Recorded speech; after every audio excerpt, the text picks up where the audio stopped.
اللہ وسوۃ حسنہ آمنت باللہ صدق اللہ مولانا العظیم وبلغنا رسولہ النبی الامین المتین الکریم ونحن علی ذلک لمن الشاہدین والشاکرین والحمدللہ رب العالمین۔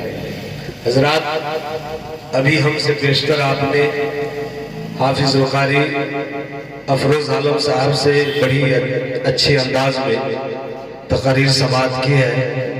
ابھی آپ دیکھ رہے ہیں ممبر نور پہ اندلیب گلشن رسالت شاہکار ترنم جناب قاری حسین صاحب ممبر نور پہ جلوہ بار ہے، اور آج کی اس محفل میں خصوصی خطاب جو ہونی ہے حضرت علامہ مولانا قاری ایوب صاحب قبلہ دامت برکاتہ قدسیہ جو الہ آباد کی سرزمین سے آپ کی سرزمین پر تشریف لائے ہیں۔ تھوڑی ہی دیر میں ممبر نور پہ حضرت کی تشریف آوری ہوگی اور ان کے خطاب ہمیں اور آپ کو سماعت کرنی ہے۔ جو حضرات اب تک محفل پاک میں نہیں آئے ہیں ان سے میری پرخلوص گزارش ہے کہ اس محفل پاک میں آپ تشریف لے آئیے۔ میرے بعد نعت خوانی ہوگی، پھر ایک طرف دیکھ رہے ہیں ممبر نور پہ حضرت علامہ مولانا حیدر صاحب قبلہ جلوہ بار ہے، اور بھی علماء کرام اس محفل پاک میں مدعو ہیں۔ ایک کے بعد دیگرے آپ کے سامنے وہ تشریف لائیں گے۔ بہرحال ایک خطاب ہو چکی ہے، میں تھوڑا سا وقت آپ کا لوں گا اور پھر میرے بعد نعت خوانی ہوگی، پھر تقریر ہوگی، اور جتنا دیر آپ حضرات اس میں بیٹھ پائیں گے اتنے دیر آپ کے سامنے اللہ اور اس کے رسول کی ذکر ہوگی۔ دیکھیے، اللہ اور اس کے رسول کے ذکر کی محفل دنیا کی سب سے بڑی دولت ہے۔ انسان اس دنیا میں جو کچھ بھی کماتا ہے، اکٹھا کرتا ہے، وہ سب اس دنیا میں ہی رہ جانے والی چیز ہے۔ وہ چاہے دولت ہو، مکان ہو، عزت ہو، شہرت ہو، پر جو اللہ اور اس کے رسول کی ذکر زبان سے ہو جاتی ہے وہی آخرت میں کام آنے والی چیز ہوتی ہے۔ تو محفل رسول میں آپ بیٹھے ہیں، یقیناً میرے آقا گنبد خضرا سے اپنی امت کی ہر حال کو سماعت کرتے ہیں۔ کہیے سبحان اللہ۔ خطبہ مسنونہ کے بعد میں نے قرآن مقدس کے مشہور و معروف آیت مبارکہ تلاوت کی ہے، لَقَدْ كَانَ لَكُمْ فِي رَسُولِ اللَّهِ أُسْوَةٌ حَسَنَةٌ۔ اس کا ترجمہ ہے، بے شک رسول پاک کی پیروی ہمارے لیے نمونہ زندگی ہے۔ حضرات، میں آج معاشرے کے اعتبار سے میں آپ سے گفتگو کرنا چاہوں گا کہ آج معاشرے میں ہمارا کوئی وقار باقی نہیں رہ چکا ہے، ہماری کوئی حیثیت باقی نہیں ہے۔ ہم اتنے ہیں پھر بھی ہماری کوئی اہمیت کہیں نہیں ہے، ہماری عزت نہیں ہے۔ ہر جگہ ہمیں زبان پہ رکھا جاتا ہے، نظریں پھرائی جاتی ہے ہم پہ، طرح طرح کے تانے ہم پہ کیے جا رہے ہیں، ہر طرح کے الزام آج ہم پہ لگایا جا رہا ہے۔ کبھی آپ اس کا بیک گراؤنڈ دیکھا ہے؟ کبھی آپ نے سوچا ہے کہ اس کی وجہ کیا ہے جو آج ہم پہ اتنی طرح کی باتیں کہی جا رہی ہے؟ کہیں ہمیں غدار کہا جاتا ہے، کہیں ہمیں بے وفا کہا جاتا ہے، کہیں ہمیں طرح طرح کے الفاظ استعمال کیے جاتے ہیں۔ اس کی وجہ کیا ہے؟ میں آج آپ کو بتا دینا چاہتا ہوں، اس کی وجہ صرف اور صرف یہ ہے کہ ہم رسول اللہ سے محبت چھوڑ بیٹھے ہیں دنیا سے دل لگا لیا۔ اور جو بھی دنیا سے دل لگائے گا، امیر المومنین کی زبان میں سن لیجئے، امیر المومنین حضرت عمر نے کہا تھا کہ عزت مصطفیٰ کی چوکھٹ سے ملتی ہے، اور جو کوئی اس چوکھٹ کو چھوڑ کر کسی اور دروازے سے عزت تلاش کرے گا اسے عزت نہیں ملے گی بلکہ دنیا کی رسوائی اسے ملے گی۔ عزت جب سے دنیا ہے تب سے لے کر اور صبح قیامت تک کسی کو اگر عزت ملی ہے تو وہ میرے مصطفیٰ کے دروازے سے ملی ہے۔ میں نے آیت مبارکہ تلاوت کی، لَقَدْ كَانَ لَكُمْ فِي رَسُولِ اللَّهِ أُسْوَةٌ حَسَنَةٌ، بے شک رسول پاک کی پیروی ہمارے لیے نمونہ۔ اللہ اکبر، یا رسول اللہ، یا رسول اللہ، نا اللہ اکبر، یا رسول اللہ۔ دیکھیے ممبر نور پہ آپ کے سابق امام، مفکر قوم ملت، ناشر مسلک اعلیٰ حضرت علامہ مولانا مفتی ظہیر احمد صاحب کی بلا دامت برکاتہم قدسیہ کی جلوہ گری ہو چکی ہے۔ میں تھوڑے سے وقت میں آپ کو اچھی باتیں سماجی معاشرے کو دیکھتے ہوئے میرا دل آج کہتا ہے کہ ایسی بات آپ سے کر کے جاؤں جو برسوں یاد رہے، اور اس بات کی ضرورت ہے۔ آج جو یہ شادی ہے، شادی کی محفل میں آپ بیٹھے ہیں، ہر لوگ جانتا ہے، بچے جانتا ہے کل کی تاریخ میں نکاح خوانی ہوگی، شادی ہوگی، لیکن میرے بھائی شادی مصطفیٰ کے سنت کے مطابق ہو تو اس میں برکت ہوتی ہے۔ دنیاوی دکھاوے کے لیے اگر ہو، مغربی تہذیب و تمدن میں ڈوب کر اگر آپ یہ چاہیں دنیا ہمیں اچھا کہے، دنیا والے دیکھیں تو یہ مثال دے فلاں کی بیٹی کی شادی بڑا دھوم دھام سے ہوا ہے، تو آپ نے اللہ کو راضی کرنے کے لیے نہیں، دنیا کو راضی کرنے کے لیے کیا۔ اس سے کوئی فائدہ آپ کو نہیں پہنچنے والا ہے۔ جو بھی کام کرے اللہ اور اس کے رسول کو راضی کرنے کے لیے کیجئے، تو ہر اس میں آپ کو ثواب ملے گا۔ پہلے میں آپ کا جائزہ کچھ شعر سے لینا چاہتا ہوں۔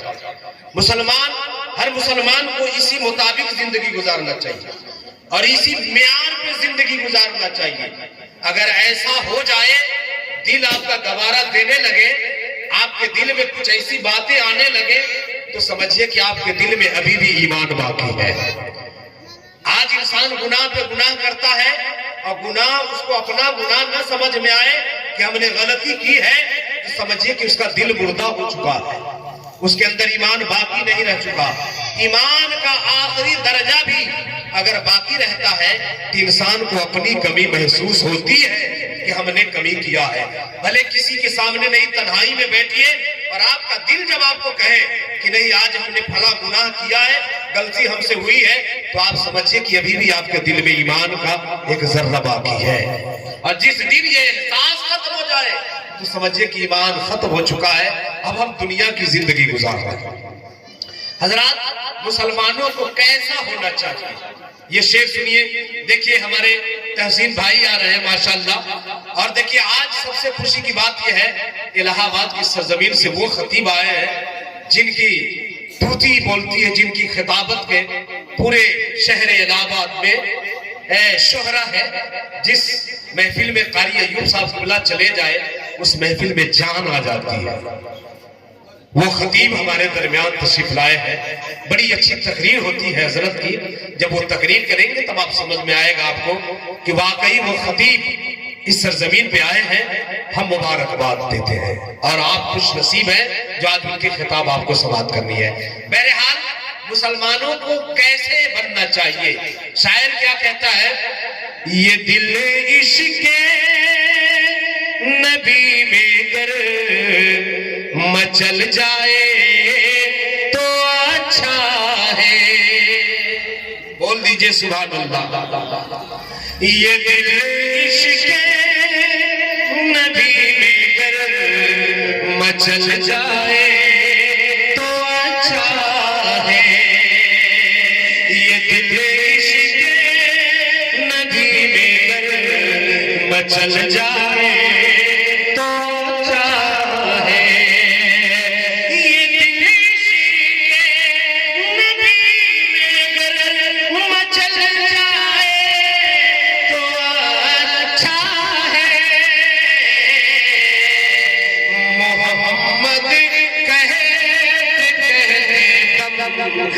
نکل جائے تو اچھا ہے۔ محمد نکل جائے تو اچھا ہے۔ یہ دل عشق نبی میں مچل جائے تو اچھا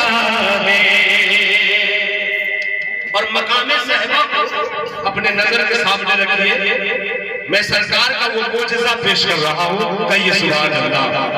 نماز اسیر پڑھنی ہے، علی مشکل کشا بولے، نماز اسیر پڑھنی ہے، علی مشکل کشا بولے، نماز اسیر پڑھنی ہے، علی مشکل کشا بولے،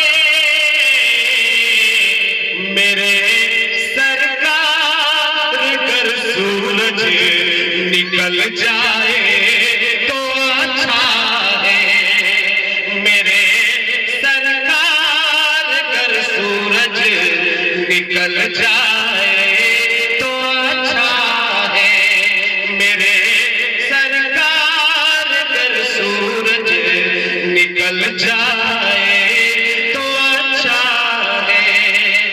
اور مدینہ بھی اگر آپ پڑھیں تو ہر بار مدینہ نام لینے پر بھی ثواب ملے گا، کیونکہ آپ مدینہ نام پکاریں گے جب آپ کے دل میں نبی کی محبت ہوگی۔ مچل کر بول دیجئے سبحان اللہ۔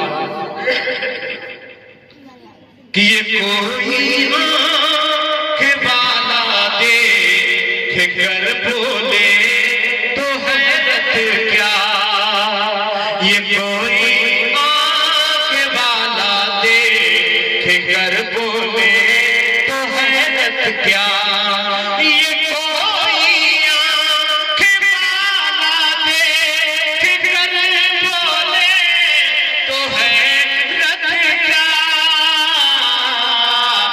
یہ اندھا بھی بتائے گا مدینہ سب سے اچھا ہے، یہ اندھا بھی بتائے گا مدینہ سب سے اچھا ہے، یہ اندھا بھی بتائے گا مدینہ سب سے اچھا ہے۔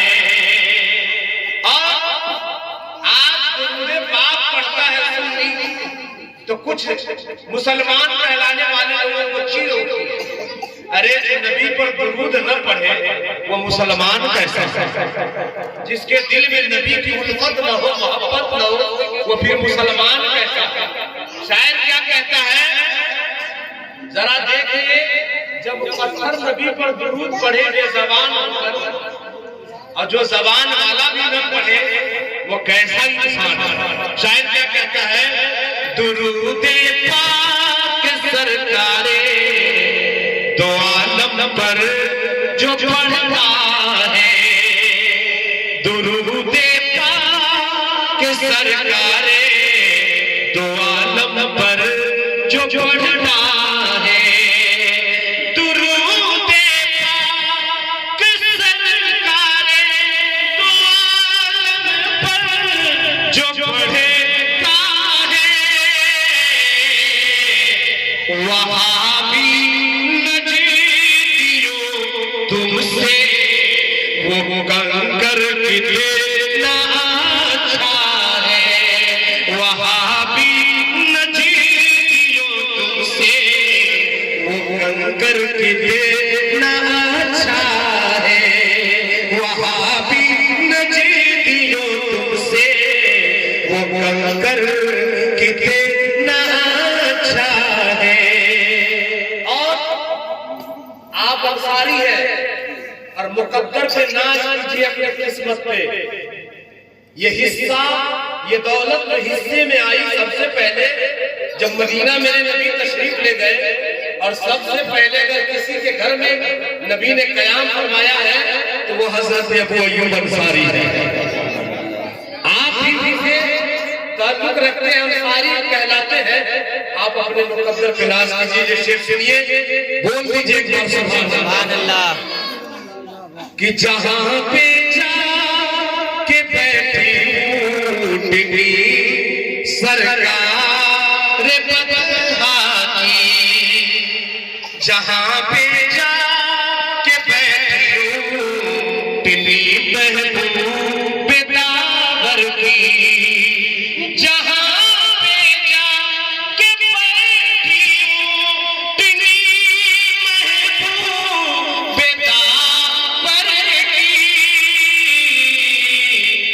ابو ایوب انصاری کا وہ گھر کتنا اچھا ہے، ابو ایوب انصاری کا وہ گھر کتنا اچھا ہے۔ اور آخر سے نبی کی نعت پڑھنے کا شرف حاصل ہے برکت کو، نبی کی نعت پڑھنے کا شرف حاصل ہے برکت کو، نبی کی نعت پڑھنے کا شرف حاصل ہے برکت کو، خدا مقدر کتنا اچھا ہے، خدا کے فضل سے میرا مقدر کتنا اچھا ہے، یہ دل عشق نبی میں مچل جائے تو اچھا ہے، محمد نکل جائے تو اچھا ہے، محمد کہتے دم نکل جائے تو اچھا ہے۔ درود شریف پڑھیے، اللہم صلی علی سیدنا مولانا صلو علیہ الصلوۃ والسلام علیک یا رسول اللہ، صلاۃ والسلام علیک یا حبیب اللہ صلی اللہ تعالی علیہ وسلم۔ تو حضرات میری گفتگو یہ ہو رہی تھی کہ آج جو دنیا میں ہمارا کہیں بیکار نہیں ہے، اس کی وجہ صرف یہ ہے کہ ہم سنت مصطفیٰ سے ہٹ کر مغربی تہذیب و تمدن میں اپنی زندگی گزارنا چاہتے ہیں، اور پھر یہ سوچتے ہیں کہ اسی زندگی میں ہمیں عزت حاصل ہو جائے۔ تو مغربی تہذیب میں کہیں سے عزت ملنے والی نہیں، عزت تو مصطفیٰ کے چوکھٹ سے ملتی ہے، سنت مصطفیٰ پہ عمل کرنے سے ملتی ہے۔ دنیاوی مثال لے لیجئے، عوام میں سے خواص کی بات نہیں کرتا، عام انسان اگر اپنے چہرے پہ داڑھی سجا لے، کسی راستے سے گزرے، کوئی مسلمان کی نظر پڑے تو وہ یہ نہیں پوچھتا کہ آپ کس برادری سے تعلق رکھتے ہیں، نظر پڑتے ہی کہتے السلام علیکم۔ یہ عزت مغربی تہذیب سے نہیں ملی، مصطفیٰ کی چوکھٹ سے ملی، سنت مصطفیٰ سے ملی ہے۔ اور دنیا سے آپ پتہ لگائیے، دنیا میں کہیں بھی عزت ہے تو مصطفیٰ کی سنت میں عزت ہے۔ مصطفیٰ کی سنت چھوڑ کر اور اگر چاہے کہ ہم شہرت پالے، عزت پالے، وقار پالے، تو ایسا نہیں ہو سکتا ہے میرے بھائی، ایسا نہیں ہو سکتا۔ عزت تو مصطفیٰ کی چوکھٹ کے پہ ملتا ہے۔ میرے دوستو، حضرت سعد بن ابی وقاص کی زندگی ہے، امیر المومنین حضرت عمر فاروق حضرت سعد بن ابی وقاص کو سپہ سالار لشکر بنا کر اور ایران فتح کرنے کے لیے روانہ کرتے ہیں۔ حضرت سعد بن ابی وقاص مجاہدوں کو لے کر اور جب ایران کی جانب چلتے ہیں، سامنے دریا آ جاتا ہے۔ حضرت سعد بن ابی وقاص مجاہدوں کو کہتے ہیں کہ اے مجاہد اسلام، اے اسلام کے شہدائیوں، اے مجاہدوں، آپ دیکھ رہے ہیں ہمارے پاس کشتی نہیں ہے، سمندر پار کرنے کا کوئی ہمارے پاس سامان مہیا نہیں ہے، اور ہمیں اس پار جانا ہے اسلام کے پرچم لہرانے کے لیے، خدا کی دین پھیلانے کے لیے، مصطفیٰ کے پیغام پہنچانے کے لیے، بتائیے ہم کیا کریں؟ تو اسلام کے شہدائیوں نے، مجاہدوں نے جواب دیا تھا کہ آپ سپہ سالار لشکر ہیں، آپ ہمارے امیر ہیں، آپ حکم دے کر کے دیکھیے، ہمارے پاس کشتی نہیں ہے تو کیا ہوا، بیڑا نہیں ہے تو کیا ہوا، ساز و سامان نہیں ہے تو کیا ہوا، آپ حکم دے دیجئے، ہم بغیر ساز و سامان کے دریا پار کر جائیں گے اور ایران پر اسلام کا پرچم لہرائیں گے۔ حضرت سعد بن ابی وقاص کہتے نہیں نہیں، ہم وہ امیر نہیں، ہم وہ سپہ سالار نہیں جو اپنے مجاہدوں کو آگے بھیج دے ہم پیچھے رہ جائے، نہیں۔ حضرت سعد بن ابی وقاص جذبہ دیکھتے ہیں کہ مسلمانوں کا جذبہ بیدار ہے، مجاہدین اسلام کے لیے مر مٹنے کے لیے تیار ہے، آگے بڑھتے ہیں، دریا کے قریب جاتے ہیں اور دریا سے مخاطب ہو کر کہتے ہیں اے دریا ہمیں راستہ چاہیے، اور بارگاہ خدا بندی میں ہاتھ اٹھاتے ہیں، دعا کرتے ہیں مولا یہ سعد بن ابی وقاص اپنی عزت پانے کے لیے نہیں، شہرت کے لیے نہیں، ناموری کے لیے نہیں، اے اللہ تو بہتر جانتا ہے، تو تو دل کی بھی بات جانتا ہے، تیرے نبی کی بات کے وجہ سے، تیرے دین کو پھیلانے کے لیے، تیرے نبی کی شریعت کو پھیلانے کے لیے، اسلام کی پرچم لہرانے کے لیے ہمیں اس پار جانا ہے، ہمیں راستہ چاہیے۔ تاریخ پلٹ کر دیکھو مسلمانوں، کوئی ساز و سامان نہیں، لیکن دریا پر ان مجاہدوں نے اپنے گھوڑے کو دوڑایا ہے تو اس پانی کی سطح پر گھوڑا دوڑ رہا ہے۔ علامہ ڈاکٹر اقبال کی نظر پڑی تو پکار اٹھے دشت تو دشت ہے، دریا بھی نہ چھوڑے ہم نے، بحر ظلمات میں دوڑا دیے گھوڑے ہم نے۔ یہ طاقت کہاں سے آئی تھی؟ پوری زندگی نماز پڑھے، عبادت کرے، پھر جا کر کے کہیے پانی میرا بات مانو، مانے گا نہیں۔ حضرت سعد نے ایک بار دعا کی، دریا کو کہا مجھے راستہ چاہیے، گھوڑے کو دوڑا دیا، دریا راستہ دے دیا۔ یہ کہاں سے پاور آئی طاقت؟ تاریخ کو پلٹیے گا تو آپ کو یہ سبق ملے گا، وہیں سے راستہ ملے گا کہ یہ مصطفیٰ کے غلامی کا پتہ ہے جو گلے میں ڈال لیا ہے، مصطفیٰ سے عشق اور محبت کا بدلہ ہے کہ آج دریا بھی ان کا حکم مانتا ہے۔ دریا پار کیے، اس جانب گئے، اور جب ایرانی اپنا مورچہ سنبھال کر بیٹھا تھا کہ آج مسلمان آئے گا، دور سے ان کا نشانہ بنائیں گے، تیر برچھی کی لڑائی تھی، تیر سے سب کو خون ریز کر کے اس کے خون سے آج دریا کے پانی کو رنگین کر دوں گا۔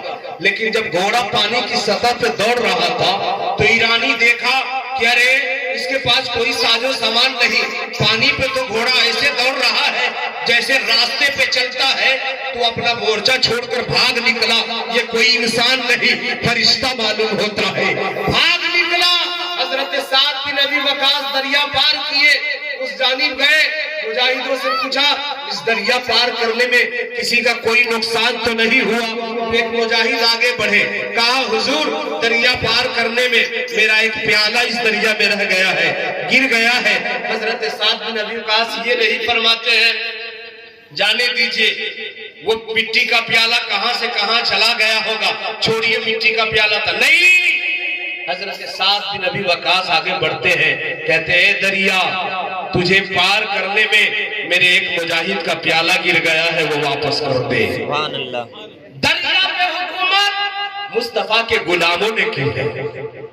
اس دریا میں ایک موج پیدا ہوا اور اس پیالے کو باہر پھینک دیا ہے۔ پانی پہ حکومت مصطفیٰ کے غلاموں نے کی ہے، زمین پہ حکومت مصطفیٰ کے غلاموں نے کی ہے، بادل پہ حکومت مصطفیٰ کے غلاموں نے کی ہے۔ یہ سب طاقتیں کہاں سے ملی؟ تو سوال کا جواب ملے گا کہ وہ اپنے آپ کو مصطفیٰ کے حوالے کر دیا، نبی کی محبت میں اپنے وجود کو مٹا دیا، پھر اس دربار سے یہ صلہ ملا کہ اب حکومت تیری دریا پہ بھی چلے گی، زمین پہ بھی چلے گی۔ آج ہمارا کوئی وقار نہیں، کیوں؟ ہم مصطفیٰ کے سنت سے دور ہو چکے ہیں۔ آج ہر کام شریعت کے مطابق، دنیا ناراض ہو جائے اس کی پرواہ نہ کیجیے، ہمیشہ یہ خیال رہے کہ ہم سے ہمارا رب راضی رہے، مصطفیٰ راضی رہے۔ جس سے مصطفیٰ راضی، خدا راضی، وہ دنیا میں بھی کامیاب، آخرت میں بھی کامیاب ہے۔ حضرات